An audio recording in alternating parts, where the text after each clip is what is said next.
Les QR codes appliqués sur un équipement permettent à toute personne disposant d'un smartphone de connaître en temps réel l'état du dernier contrôle réalisé sur cet équipement. Bien évidemment, le QR code est appliqué une fois pour toutes et n'a pas besoin d'être changé à chaque contrôle. Après avoir scanné le QR code ainsi,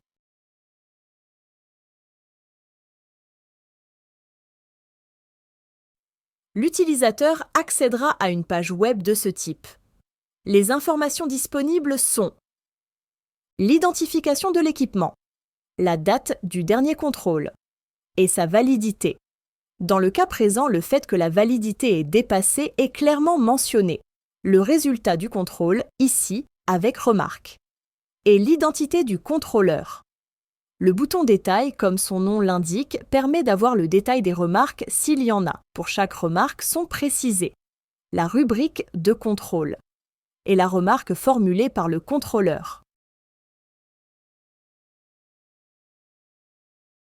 Le bouton rapport permet lui d'accéder au rapport complet.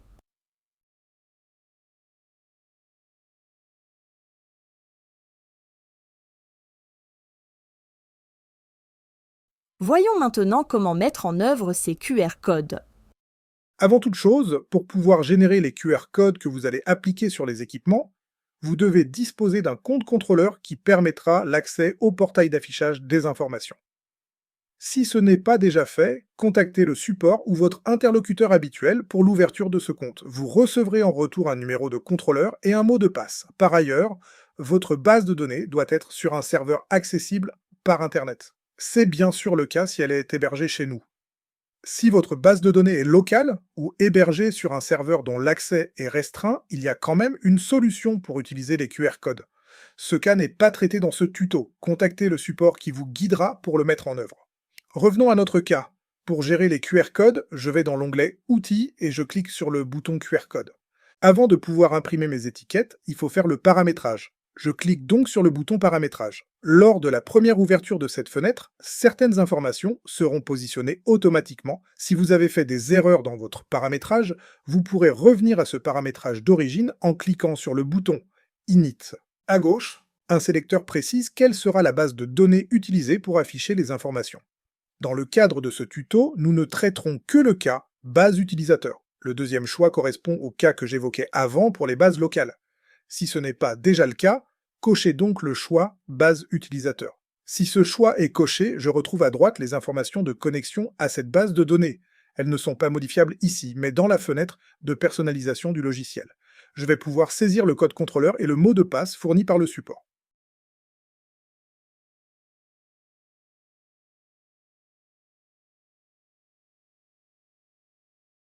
En dessous se trouve l'adresse du portail d'accès aux informations. Sans consigne spécifique du support, vous n'avez pas besoin de modifier cette adresse. Et enfin, dessous se trouvent 3 zones de saisie qui vont me permettre de saisir les informations qui préciseront l'adresse du contrôleur, dans la page affichée par la lecture du QR code. Les informations affichées par défaut proviennent de celles qui ont été saisies pour paramétrer le logiciel. Mais vous pouvez les modifier à votre guise. Dans mon cas, la raison sociale est donc APTSI. La zone adresse étant limitée à 50 caractères, elle a été renseignée avec le code postal et la ville. Et je vais ajouter le numéro de téléphone qui n'a pas été paramétré. Une fois que j'ai saisi toutes les informations, je clique sur le bouton Enregistrer. Si les informations saisies sont correctes, la fenêtre se ferme pour revenir à la gestion des QR codes. Sinon, un message d'erreur m'indiquerait quel est le problème.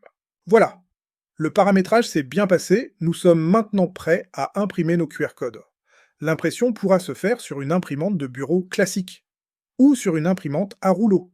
Nous avons validé certaines imprimantes à rouleau, contactez le support pour en obtenir la liste.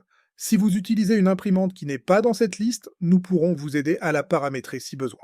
Pour commencer notre processus d'impression, nous allons choisir les équipements pour lesquels nous souhaitons imprimer des QR codes. Je sélectionne le client auquel appartiennent le ou les équipements qui m'intéressent. Les QR codes de tous les équipements de ce client sont prévisualisés.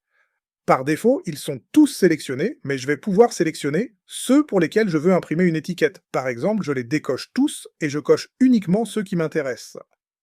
Si je cherche un équipement particulier, les fonctions de filtre et de tri habituelles du logiciel s'appliquent aussi ici.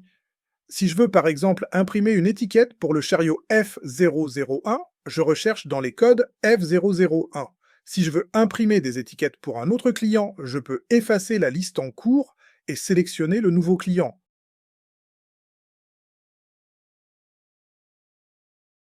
Ou bien sélectionner le client sans effacer. Et alors, les nouveaux équipements viennent s'ajouter après ceux qui sont déjà affichés.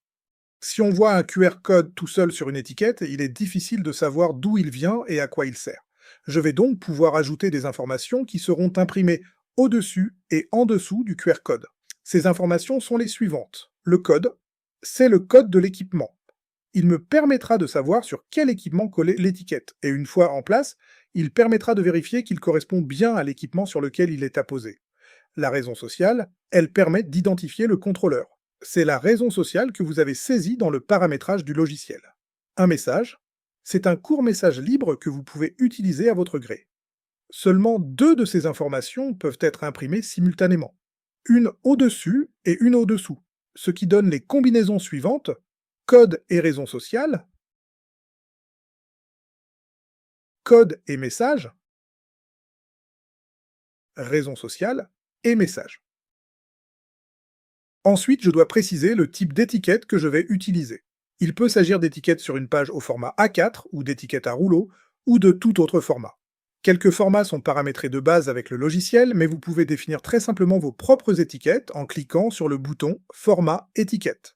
S'il s'agit d'une page d'étiquette A4 et non d'étiquette en rouleau, je peux préciser quelle sera la première étiquette utilisée dans la page.